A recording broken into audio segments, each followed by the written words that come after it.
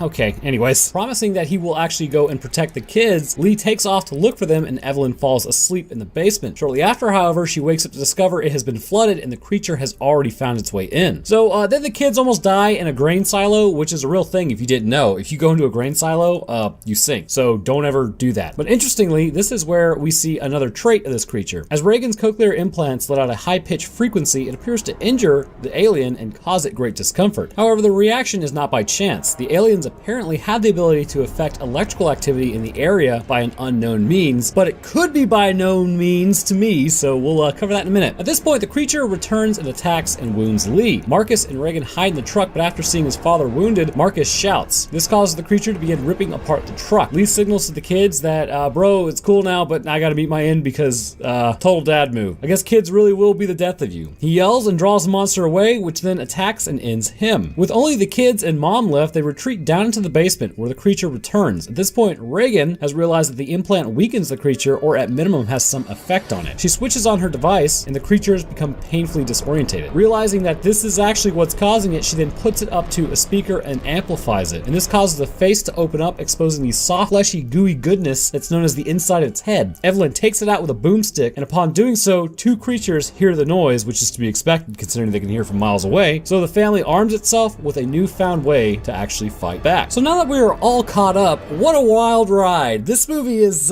interesting to say the least, but there are some serious plot holes and downfalls. I mean, if humanity only had spears at our disposal, I would probably be inclined to believe this is possible, but we literally have armor-piercing rounds. But we'll kind of cover that, but let's first get to the biology, and then we can tear apart the premise here. The size of this creature is actually not that much taller than a human. It stands roughly 6 to 7 feet tall, or about 2 to 2.3 meters tall, and due to its emaciation, I wouldn't put this thing over about 300 pounds. It's a marginally humanoid creature that looks mildly emaciated to boot. They are stated to be an evolutionarily perfect animal, and this means they're able to adapt to any environment, no matter the atmosphere composition or lack thereof, temperature, presence or absence of light. It really doesn't matter. They can exist and thrive in any condition. The aliens do not possess eyes to hunt, but instead hunt by sound. The large ears they do possess under the armor allows them to interpret the clicking noise that they emit, so I would have to assume this is probably a form of echolocation, meaning that they can somewhat see their surroundings and can find you if you don't stay still as well. On their exterior, they possess impenetrable armor. This chitinous material appears to be about 1/3 to maybe even a 1/2 inch thick and is apparently immune to all forms of penetrative countermeasures. Because of this, they fear no animal on Earth. This armor can also be shaped. On the front limbs of this beast are claws several inches in length, which is able to rip apart humans like tissue paper as well as trucks from what we have seen. This armor also acts as a tremendously strong barrier to the outside. Considering they come from a different planet and are basically just space herpes for worlds, they would need to survive the confines of deep space. And they are able to do this, and in turn, survive an impact onto a planet. This barrier also protects from extreme heat and cold. Internally, this creature is massively powerful and insanely quick, able to traverse miles in a matter of minutes and destroy vehicles as well as grain silos. These beasts are able to easily overpower defenders and attackers alike. Also concerning internal metabolism, it appears as though they don't have a need for energy in a traditional sense, which again is just kind of one of the most dumb things I've ever said, but like I said, we'll get to that. Instead, these creatures are able to hunt much better than anything on Earth, but with that said, they do not eat their prey. Instead, they mutilate them and leave them. So starting with the feet, we see that this creature has a stump-like appendage, appearing less like a specialized land organ and more like an afterthought, which may explain everything later. The structuring of the leg, however, is much like that of the predators on Earth, digitigrade and able to support their weight appropriately. Moving up to the hips, we see that it has a pelvis much like a human. Moving further up, nothing is too notable concerning the chest or abdomen, except for its overall emaciated look and armor plating. Flanking either side of the chest are two large front limbs. These limbs serve as the main offensive lever. Much like animals on this planet, this creature has an elbow and a wrist. However, the actual carpal bones are much more elongated, and the phalanges are tipped with chitinous claws several inches in length. Again, these will be completely adequate at slicing open anyone who makes any noise. Moving up to the head, we see that the only vulnerability that it has, or that we know of, is the overlapping chitinous plates. When trying to listen, these will open up, revealing the face underneath. Here we see jagged teeth in all directions, several inches in length. No eyes are present, but on either side are large fleshy ears meant to take in information and hone to its location. So we need to discuss internally what is going on with this thing. As we know, this creature does not eat prey. It simply hunts and destroys it. So is it really hunting at all? Well, based on its complete lack of nutritional intake from humans, as made mention by the people who created this thing, it appears to be a territorial creature more so than a hungry one. This would mean that internally this creature must have something at its disposal, and I believe that to be its own means of energy production without the need for outside consumption. And this also is made known by the fact that when these aliens first came across on the asteroid that hit Earth, that would have taken millennia and probably longer than that to actually get here. All the while, the few on the chunk of rock would not have likely been eating one another or anything else. However, because of this distance, it isn't likely they're receiving energy from light type of deal. First, because being in the cold, dark recesses of space indicates that there is very little light, if any at all. Second, because of the actual physiology of these creatures. Because they don't have eyes, their evolution on their original planet was likely well past the habitable zone of their star, or at least what's considered habitable for humanity. Their ability to resist extreme temperatures and their lack of eyes would indicate, at least to me, that they were presumably like confined to a moon or planet further out from their parent star. This planet or moon would likely have been frozen at the surface with water, but due to the internal temperature of the planet, it's likely allowed for water to be liquid further down. In fact, I believe one of the moons of Saturn, is it Io? It might be Io. Anyways, this moon is presumed to have water that's liquid underneath the surface, but it's going to be straight up pitch black down there. But that's kind of why I theorize this. Again, with no eyes, this would indicate that darkness is how their evolutionary traits would arise. Visible light is something that a species and life form in general would take advantage of. Instead, due to their frozen world, sense of sound would be preferable. Now, sound works above and below water. In fact, it does travel faster and further in water, but it still works in air as well. These creatures would likely have evolved in the dark, frigid waters of their world, and I'm just working with what they gave me, but they could likely come up to the surface, say if it was in an elliptical orbit around their sun. So an elliptical orbit may thaw out the planet at some point during its revolution around the sun. We can see the results of this as they have the ability to run on land and are quite effective at it. However, where they really shine in their ability is to swim. It is known that after landing in Mexico, North and South America were hit the hardest first, but shortly after that, these creatures spread throughout the ocean and began making landfall in other areas and taking over the local population. We also see how seamlessly this creature slips into the water in the basement and maneuvers around without disturbing the surface. Another reason why I believe this creature was from the depths of the ocean and hunting more out of territory than sustenance is once again its metabolism. We know deep down in our own oceans there are hydrothermal vents. Here organisms are able to live without sunlight or food and instead use chemicals coming from the vents for this food. Likely these creatures from space would do the same, or even still may have some unknown method of eating, because during their stints up on land, I don't think hydrothermal vents are that present, and they're definitely not present on our planet concerning on continents. Another trait that appears to be otherworldly but actually rooted in reality reality is this creature's ability to be affected by high frequency and electrical signals. First, the high frequencies can damage the creature's hearing, sort of like a person getting flashbanged. This will send them reeling backwards and ultimately knock them unconscious, likely due to a runaway amplification within its perception organ. And that sounds weird, but have you ever been sitting there just minding your own business and then your ear goes really quiet and then it just does this weird E noise for like 30 seconds? That is essentially a self-replicating signal within the hair cells within your ears, and then your body gets it under control about 30 seconds later. So it can be assumed, at least with the hearing of these aliens, that maybe they don't have the ability to get that noise under control at certain frequencies. And the electrical interference may seem weird, but actually there are creatures that have that on this earth. First, we see that electric eels, and that's pretty much the standard. Their ability to generate electricity could have an impact on the field around them, but more importantly, and probably more likely, is like how the sharks have the ability to perceive electric signals. This organ is known as the ampullae of Lorenzini. These tissues are electroreceptors and can help them detect electrical fields around them. That sounds odd, but it's actually not, because when muscles work, they generate small electrical fields, and that's how sharks can find prey. So it would appear that the aliens may have a version of this, except way beefier. The electric field they look for may have likely been from a larger animal on their planet, and as a result, the small electrical fields of humans go unnoticed. But this field the alien puts out is able to affect the conduction of electricity within the house at certain points, causing the lights to flicker on and off. So here we have a creature with impenetrable armor, doesn't need to eat, appears to not be able to breathe, can resist temperature variants that would drop a human, can detect from miles away just by sound, and appears to be straight up unstoppable. All this led to every military within 3 months completely giving up trying to destroy these things, and in turn, this led to the collapse of society and likely bunkers being flooded. And here's why I think this is absolute nonsense. First, good lord, the biological plot holes. So let's discuss armor for a second. Chitin is a naturally occurring material grown by biological organisms. The issue with that is, however, too much and the creature is stiff, too little and it's brittle. Somehow these creatures are immune to all forms of countermeasures, so just good lord, no. Let's discuss what a 50 cal actually does. An armor-piercing round can literally punch through a 1.3 inch thick of solid steel. On top of this, it has the added effect of compression waves which liquefy muscle, bone, skin, whatever. That much force imparted into this creature over chitin only being, what, maybe 1/3 of an inch thick, means that the compressional wave is still being imparted into the body, meaning that each hit is creating a bubble on the other side of that armor, even if it doesn't punch through, destroying that area of the body. And this is why even if you're wearing a,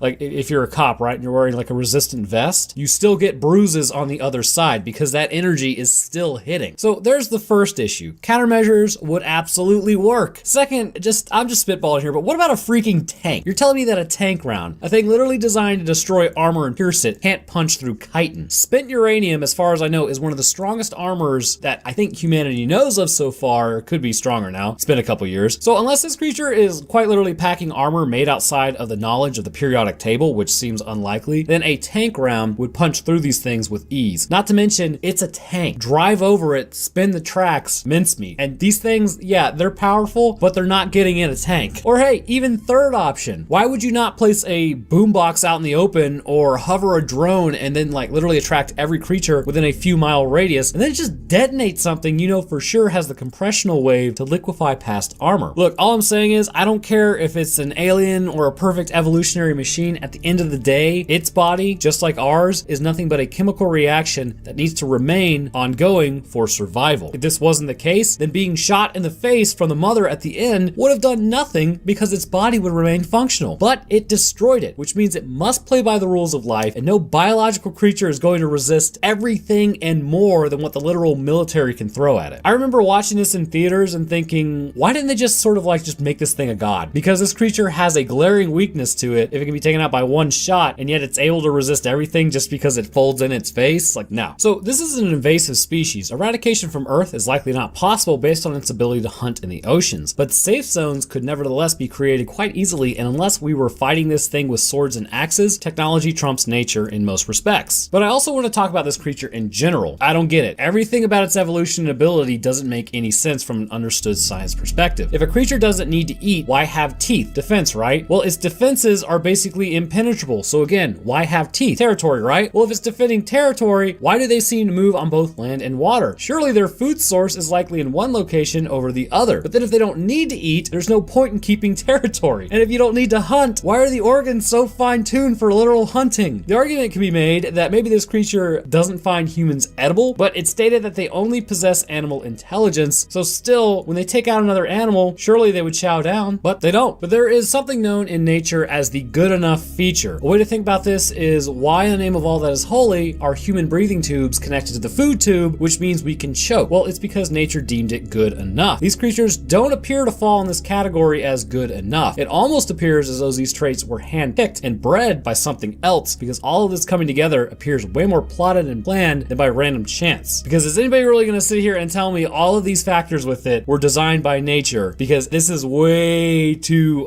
great to be just good enough. But who knows? Maybe we'll see in A Quiet Place 2 the quest to seal up plot holes.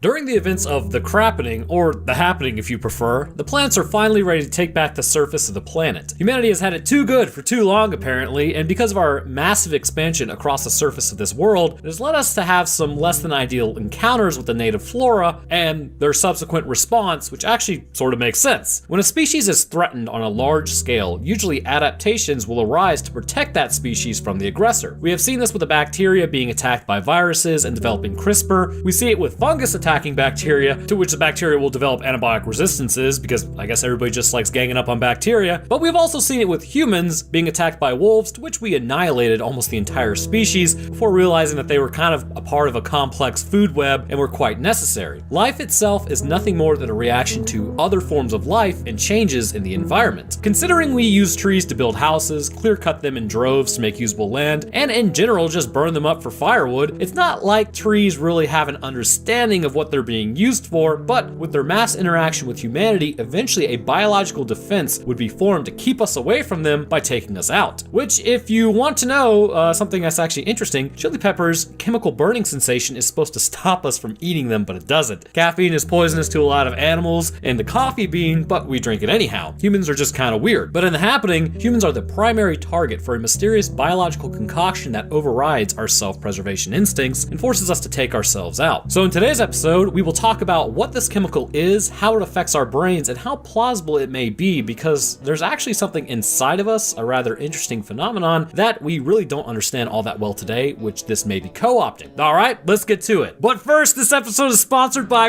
No, it's not sponsored by anyone. So, okay, moving on for real now. So as per usual, we will jump into a summary of this movie before getting to the science for all those who haven't seen it yet. Someone mentioned in the last video, I didn't have like a timestamp up to where to jump ahead to, so really it was kind of sort of a running poll to see if anyone actually does jump ahead, as I can't tell from the analytics, but it seems that some people do. So up on screen, you'll see a timestamp to jump to bypass this masterpiece of a movie, but come on now. Who wouldn't want to see Marky Mark, formerly part of the Funky Bunch, in this acting? It's beautiful. But on a serious note, this did hurt me on a physical level to watch. I just don't remember it being this bad. So we open up our story with two friends sitting on a park bench in Central Park. The blonde is discussing with her friend that she can't really remember what page she was on. This confusion is something that we will see flourishing throughout the movie, as this is the first stage of the toxin entering the brain. As her friend reminds her about what page she was on, they hear a scream, and then see some people clawing at themselves and standing in the park motionless. Her friend continues to request information as to what page she was on, as her friend looks at her kind of confused. Eventually the blonde pulls out a hair pick thing, I don't know what that is, and jams it into her neck, puncturing her trachea and esophagus. Ow. Further in the city, the toxin is just arriving as a group of construction workers are standing around. You know, as construction workers do, and I can say that because I used to do construction. It's really just one guy working and 6 guys watching. As Mr. Popular finishes up his joke, someone then falls to their end. Checking on him, they hear another person fall just behind them. Realizing this isn't a normal set of events, and these people aren't just falling, they look up to see that all the workers located on top of the building are jumping off to their end, ensuring that something terrible appears to be happening. Ha! Anyways, all over the city. Jumping further away, we meet with our teacher and main character named Elliot, a Brooklyn street tough, wrong movie, a kind and friendly teacher who is discussing about the mass disappearances of bees all over the world. He asks his class why this may be happening, as everyone throws out their ideas relating to pollution, to global warming, to climate change in general. Man, I've been really doing a lot of these movies lately on climate change. To which Elliot remarks that it could be any one of those things, but it's bad nonetheless, and humans are likely to blame. As he discusses with his students, the vice principal shows up and gathers the teachers up. They are releasing the students as some sort of attack seems to have been carried out on Central Park, and in the city, though, nobody is sure as to what it actually was. Heading outside, Julian, Elliot's friend, begins talking to him about his wife and how she wasn't ready to get married yet. They also discuss what maybe Julian should do to round up his family, and that it takes really a backseat to the wife conversation. Elliot doesn't know why everyone keeps kind of having the same conversation with him, but as he heads home, we know why. His wife Alma is just a sort of trash person in general, and she's been meeting up with other dudes to eat tiramisu. Remember everyone, don't be an Alma. Loyalty above all. Regardless, as she watches the news, Elliot comes in and begins packing. The chief medical correspondent on the television begins discussing how this appears to be the markings of some sort of neurotoxin, and that it can stop the brain from firing in a certain way and override the self-preservation instincts that we all possess. Pretty good thinking, really, as she's actually pretty spot on. The issue is, however, they don't know what's causing it and assume it to be an isolated event. Despite this, Elliot thinks that they still need to get out of Dodge and decide to head to the train station to GTFO from the populated areas. As the train leaves with them on board, the city they were just in starts displaying a lot of the same symptoms as New York. As trees sway in the wind, a cop is talking to a cab driver as everyone around stops in their tracks. Interestingly, the dogs are not affected. The cop then ends up doming himself, which, if you think about it, that's an incredibly difficult way to hold a force multiplier against your skull. Like, hold your arm out in that position right now and try to like face it to yourself. How uncomfortable is that? Anyhow, everyone in the area starts doming themselves too, one by one, as the train continues to leave the area. On board, Slagathor, known as Alma, starts to kind of talk to the dude who she had tiramisu with and tells him he needs to chill out. Nah, gal, maybe you should chill out. But this dude tells her that it also happened in Philadelphia and they were just attacked. Julian calls his wife and she seems okay, but he can't really hear her as she just got on a bus heading towards a hell on earth known as New Jersey. Elliot goes to Alma and she tells him Boston was just hit too. As they continue to ride the train, eventually it just starts coming to a stop in a small town known as Filbert. Everyone gets off and the conductors say they have to stop as they have lost communication with everyone. The height of Marky Mark Funky Bunch acting is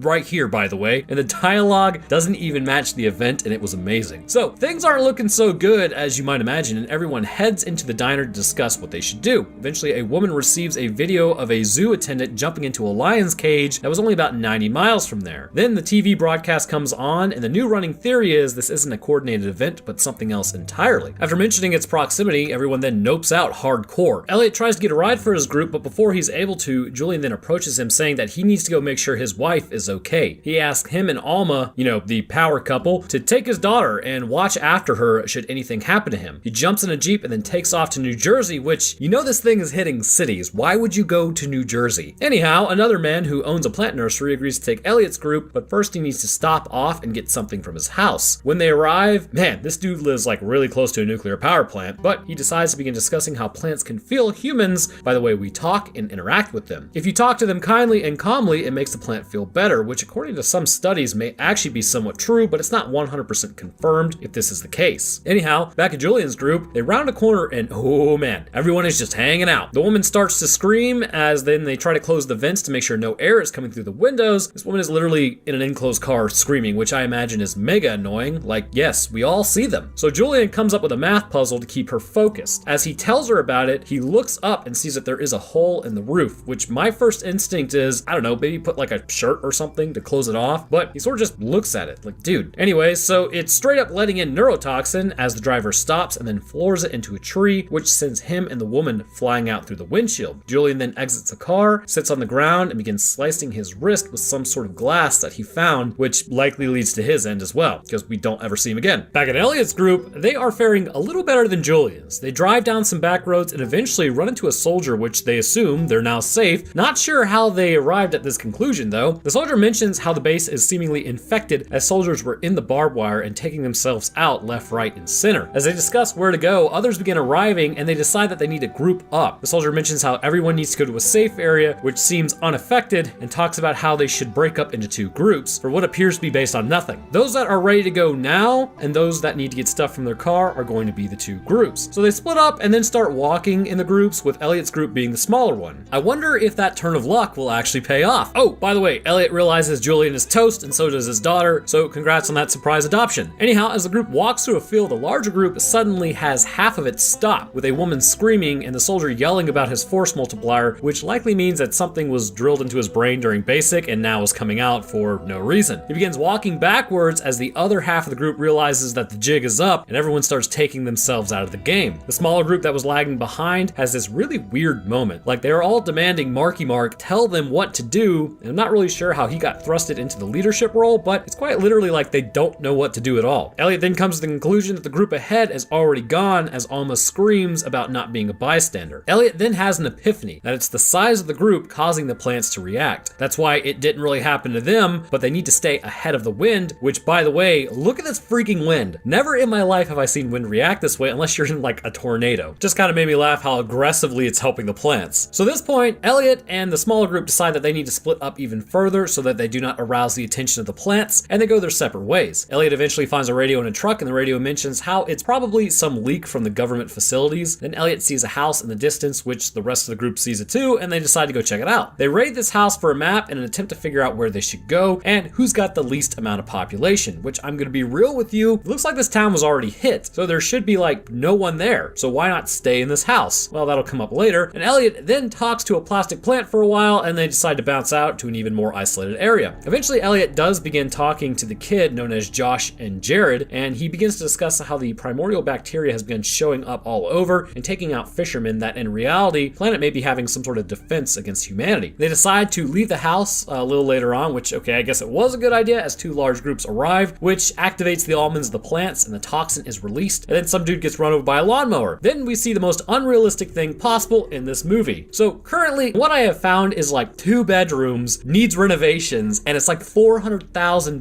Realtors are saying it's the worst time in about 15 years to buy a house, because apparently it's a massive seller's market. But look at the size of those houses for $300,000. Why is everything so expensive? Just thought I'd complain about that for a minute. So we haven't seen a scene with people biting the dust in over about 2 minutes at this point. So Elliot decides to approach a house and ask for some food as they're starting to feel kind of fairly hungry. Walking up to the house, the two younger kids, Josh and Jared, begin trying to break in. From inside of it, the owners of the home have barricaded it to keep out people as well as the poison gas. This makes the young teenagers very angry because, well, they're teenagers, and sometimes when you are that age, you can be notoriously dumb. The owners don't care, however. As Elliot tries to tell them that everything is okay and the air is fine, a barrel exits the front door and blows away Josh. Now, your first instinct when that happens should basically be to dodge, dip, duck, dive, and dodge, the 5 Ds of not being filled with lead. Jared, however, missed the memo and then takes one to the dome also. The owners then say they have 10 seconds to get off his porch before he attacks the others, to which Elliot, Alma, and Jess take off running. So at this point, what is happening has caught the attention of the entire US and likely the planet. 2 older women in particular have like the right idea, wearing masks to block out the toxins, as news reports mention how because of the increasingly intense toxicity, it should peak rather soon, saying by 9 a.m. tomorrow, which, I mean, it's still a neurotoxin. Like, even if it peaks, unless it's broken down extremely quickly, I would still say it's going to exist within the environment. So it's not like really 9:01 a.m. timing, you're just good to go. Anyways, as they continue their trek to find anything abandoned, Elliot's remaining group finds a house owned by a woman named Mrs. Jones. Mrs. Jones seems to not really be there and is kind of unnaturally standoffish, which is good in this event as she's gone completely off the grid and on her own and doesn't live anywhere near anyone. She takes in Elliot, Alma, and Jess, but tentatively, and continues to accuse them of either trying to steal her stuff or take her out in her sleep. Eventually the next day, it comes to a head when Elliot is in a room by himself and she finds him demanding that they leave immediately. He runs outside to talk to her, but oh no, she's walking backwards. The toxin has even found this small of a group, which I do want to break off for just 1 second. There was this idea floating around that this actually isn't a neurotoxin, it's mass hysteria, but then Mrs. Jones throws a wrench into that whole ideology because she is by herself. She doesn't even know what's happening. She doesn't know about, she has no radio, she has no way to contact the outside world. She just does her own thing, and even she is affected by this. So I think the whole, oh, it's mass hysteria,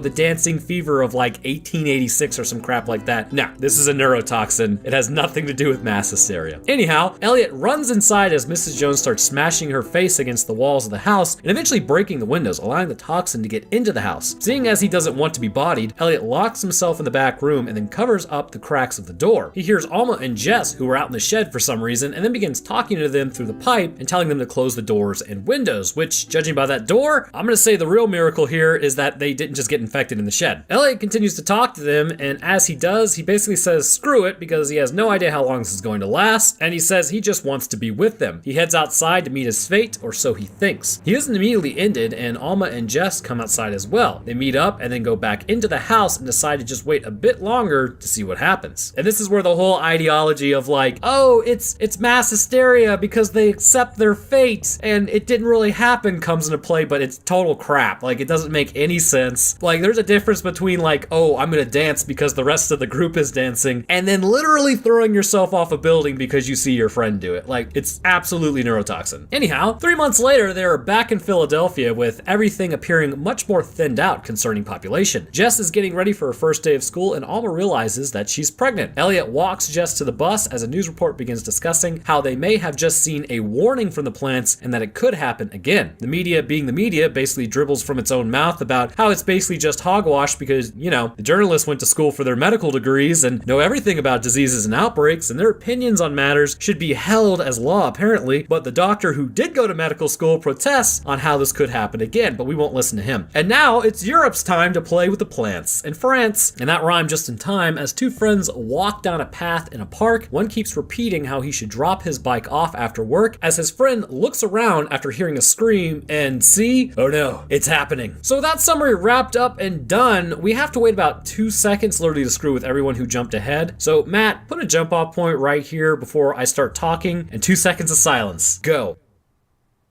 So anyways, that's why Marky Mark embezzled funds directed at creating neurotoxins in trees, as mentioned halfway through the summary, actually in real life. And when M. Night heard about this, it resulted in the creation of this movie happening. So what exactly was Mark trying to accomplish with this idea though? Well, like any idea anyone would really want to talk about, we first must understand the effects of neurotoxins and what it has on us, but even prior to that, we have to talk about, most importantly, plants' reactions to humans and whether they be favorable or unfavorable. Throughout all of human history, someone, somewhere, had to eat a plant to let the rest of us know it was poisonous. Likely this stemmed from, say, Unga saying, hey Bunga, does this mushroom look good to you? And then eating it, which either resulted in it being slightly satiated, if you like mushrooms, tripping for several hours if it was a special type of mushroom, which must have been horrifying considering there are saber-tooth prowling around, or just straight up flatlining, to which Bunga would go on to remember that that plant took out Unga. Trial and error is rough, but the whole point of this tirade is that something we all know. Sometimes plants just create compounds that even if it's not supposed to react with humanity, it can still screw with our metabolisms and salt exchanges to the point that we end up taking a dirt nap. I mean, even now, to anyone who's down south, we are getting absolutely inundated with pollen, like the most pollen I have ever seen. Everything is yellow, and there are literal green, yellow clouds in the sky, and the body of pretty much anybody is having quite a reaction to it. My wife is actually breaking out in hives just from going outside, whereas I'm still able to walk around with no allergy medication, but I'm still coughing a lot, and it's not because of the virus. Anyways, so the concept here is that the plants can create compounds that can quite easily interact with your body, whether it be in a meaningful way or completely accidental. Some compounds you may know that are meaningful interactions are pretty hilarious. For instance, spices that we use to kind of eat spicy food or spice our food, that's really a defense mechanism, like I've mentioned earlier, for a plant to ward off animals that would eat them. And, well, we do it anyways. Chocolate can take out dogs, but humans can eat it, and we eat a lot of it. And, you know, the biggest one, again, coffee for a lot of animals is poisonous, but I literally, as I'm recording this, I'm drinking it for energy. Also, did you know fresh cut grass smell is something a lot of people seem to enjoy, but it's actually the grass releasing stress hormones into the air as it's being attacked by something that literally just cut it in half. Basically, humans are just a wild card thrown into the evolutionary pathway because while there are absolutely plants that can take us out, the reality is we can even sometimes develop tolerances to that. In the happening, however, there is no ability to develop a tolerance to the chemical compound that the plants are using. And it's mentioned that it could just be the trees, but from further discoveries and the events as they continue to unfold, it's discussed that it could also be in the grass, bushes, basically every plant is releasing this toxin into the air. So first things first, how is this released? Well, there's a reason I mentioned both pollen and stress hormones of plants. What seems to be the most feasible route to take would be a hormone produced from a plant, which would kind of be a defense hormone that co-opts possibly the same pathways as the pollinating abilities. It appears to take place in either late spring or possibly early summer when when plants are actually still releasing pollen to varying degrees. As the main pollinating event has concluded and the lower level is reached, which is usually the pollen we can't see, this neurotoxin is seeded into the air into an area where humans would have the largest interaction with these plants, the Northeast. With the sheer amount of people touching, cutting, standing next to, pulling out of the ground, and in general just harassing plants, it wouldn't be too far-fetched to believe at this point that a tree that has its leaves cut month after month, or a bush that has been ripped out of the ground and thrown somewhere else and then was able to maybe start,